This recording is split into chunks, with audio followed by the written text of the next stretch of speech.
Welcome back to Switch to Linux, and it is Wednesday, so we like looking for some Windows news if possible. And yes, we found some more Windows news, which was fairly controversial this week, albeit this is more in the business sector, but it kind of shows the same exact types of things we've been talking about and why you might want to switch to Linux. And again, for the people who have frequently come by like, it's the last time I'm going to watch your video because you're talking about Windows on a Linux channel. Yeah, a big part of this channel is why we switch, and that kind of means talking about the operating system we don't use. Now, that being said, I recognize people will use the operating system they need to. There's times that you just cannot switch. We are absolutely cognizant of that, but we do want to talk about some interesting, edgy, dark patterns.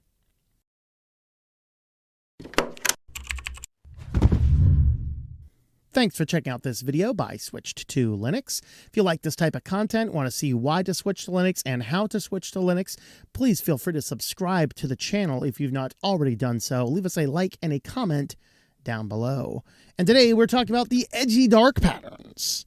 As Microsoft we've been mentioning a lot recently, they've been cramming advertisements everywhere. Now, sometimes to call some of what they're doing advertisements necessarily might be not as clear of a picture. What they're doing with the weather app is clearly advertisements. They are cramming in things that people have purchased on the Microsoft Ad Center to display to you while you're trying to watch the weather. That is definitely advertisements. The other thing that are being called advertisements are more or less other Windows services, other ways that you can buy things from Microsoft to enrich their pocket.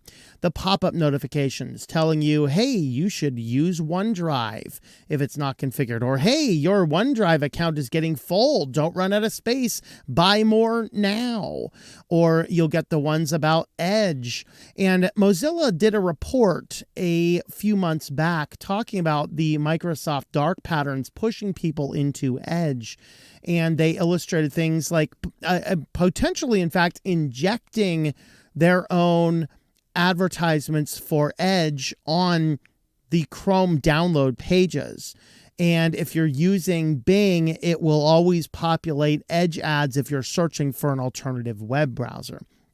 And so we see these types of effects. Of course, now they're putting Game Pass functionality, like Game Pass promotions inside of your, I think, settings panel, and your start menu will have other Microsoft services embedded. And the other place we see that are kind of like ads, we've talked about all of these things on the channel over the last 6 months or so, and that is promoting other applications in the Microsoft Store. Curiously, one of those applications was actually another web browser, which is totally odd, leading me to believe that that is some form of advertisement. If not directly by the company, then certainly a situation where the Microsoft is going to get some benefit from some percentage of the sale if you buy that application. Of course, that was the Opera browser. But today we're going to talk about something that has showed up inside of the Defender security suite that is pushed on businesses.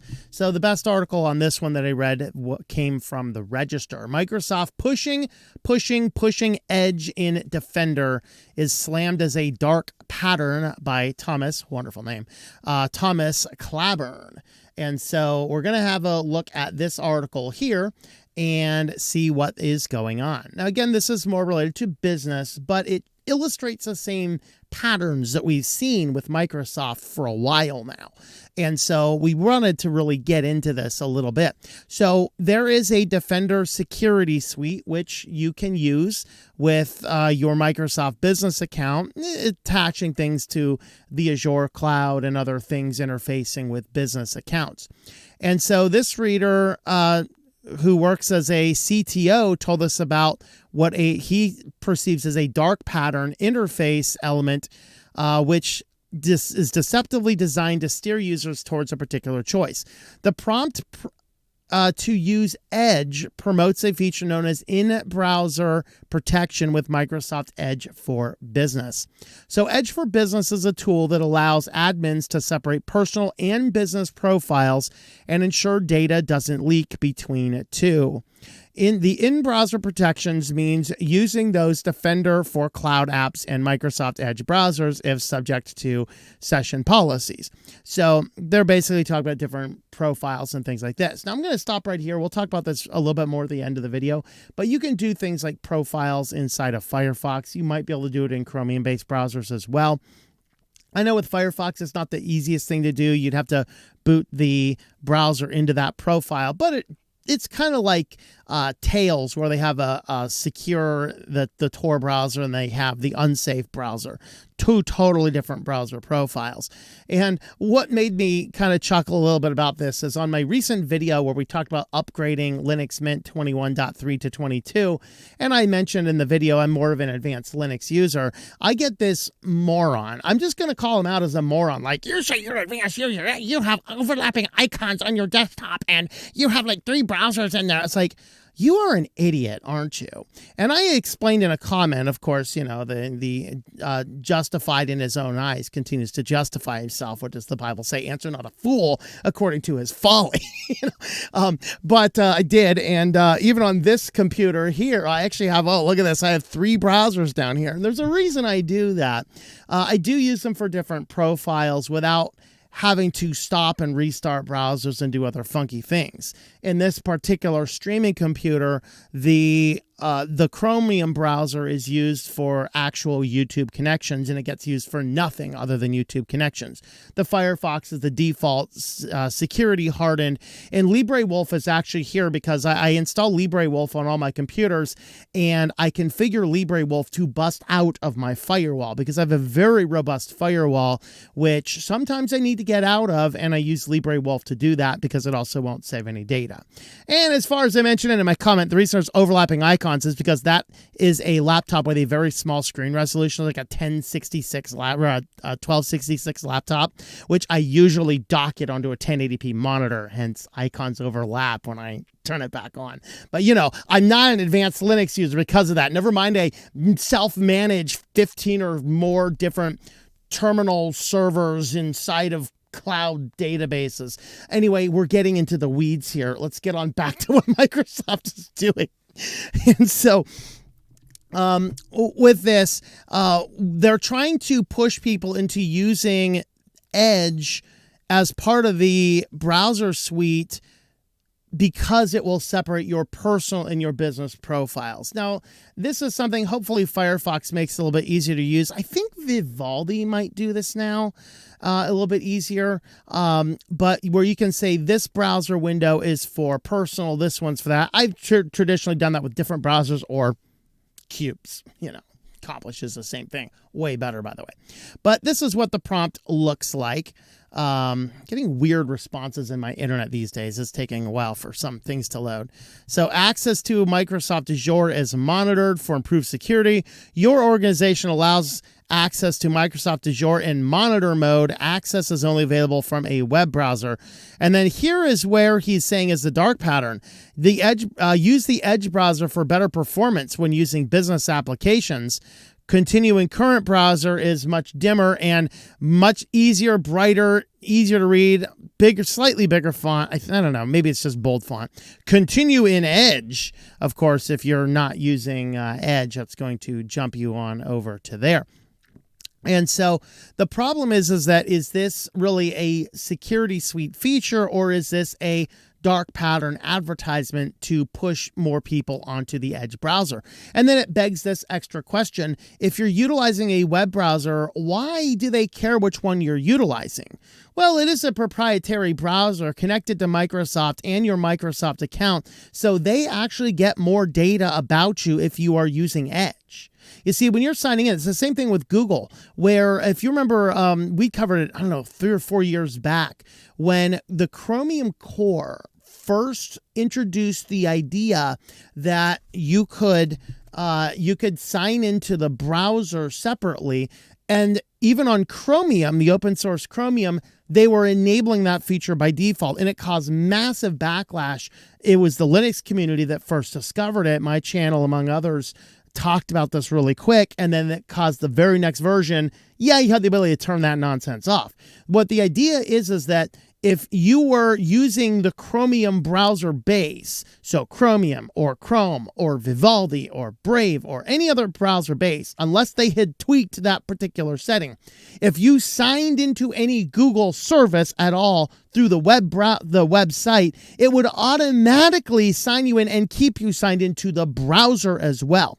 This leads them to collect a lot more data. They can collect way more data as you migrate around the internet without relying on third-party cookies. You see, this was one of their strategies to get rid of third-party cookies, which they have recently since delayed again, because it allows to have a lot more data. Well, Edge, as we demonstrated in the video setting up a Windows 11 computer, signs you into both Microsoft and Google. So Google doesn't really care which one, because they get your data either way if you're using it the way they, ghost pattern you into doing.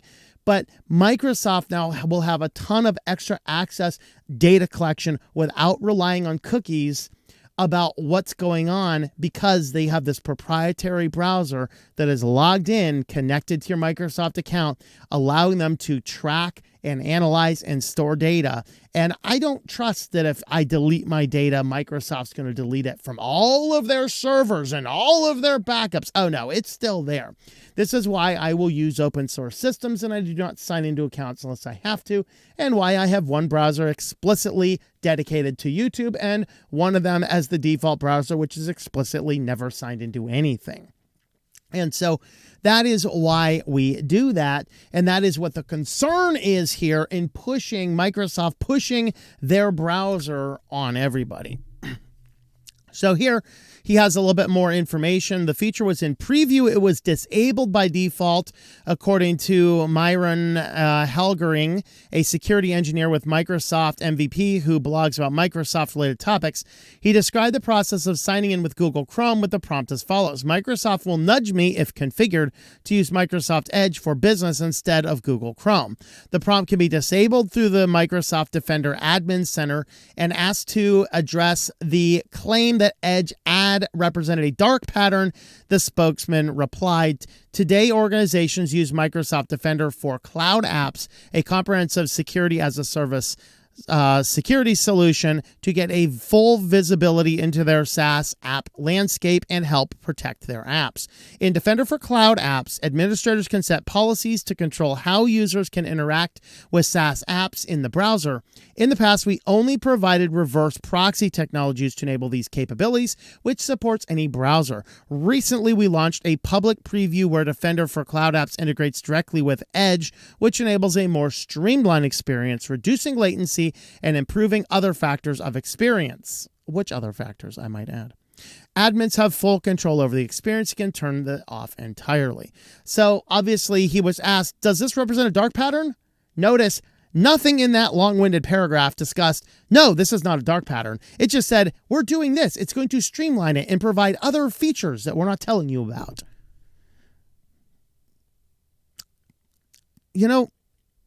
Spokespeople for companies are like politicians.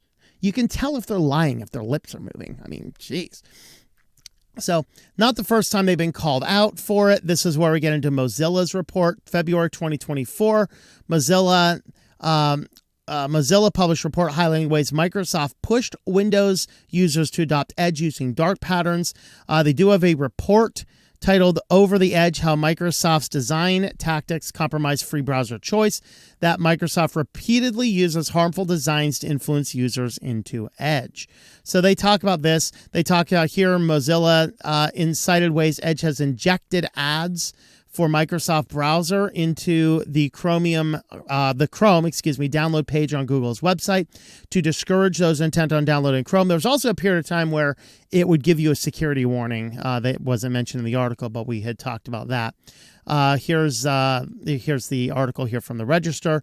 Microsoft begs you not to ditch Edge on Google's own download page. So here is a little bit of the information there. You can click through the link. I'll put the primary article in the description of the video. You can find all these other ones from that particular link. So Over the Edge, How Microsoft's Design Tactics Compromise Free Choice is a 74-page report. we'll just flip briefly through the executive summary. Coercive design restricts users from choosing options that are in their interest, making us worse off. Manipulative design subverts rational choice using covert influence or exerts undue pressure over on the user as the manipulator wants. Deceptive design gives users a false understanding, such a flawed mental mode of how a technology works. We can use the label harmful design for any design pattern that falls into these three categories. So they talk about this, and there's a whole introduction. There's persuasion, coercion, manipulation, deception. So they're just looking at the various terminologies there. So is this Mozilla being butthurt over Edge being bigger? I don't know, maybe part of it, but we also have to say that Mozilla does do a lot of security reports like this. Mozilla does do a lot of good work in this field, despite what sometimes even myself feel about the company, sometimes going the wrong way in many directions.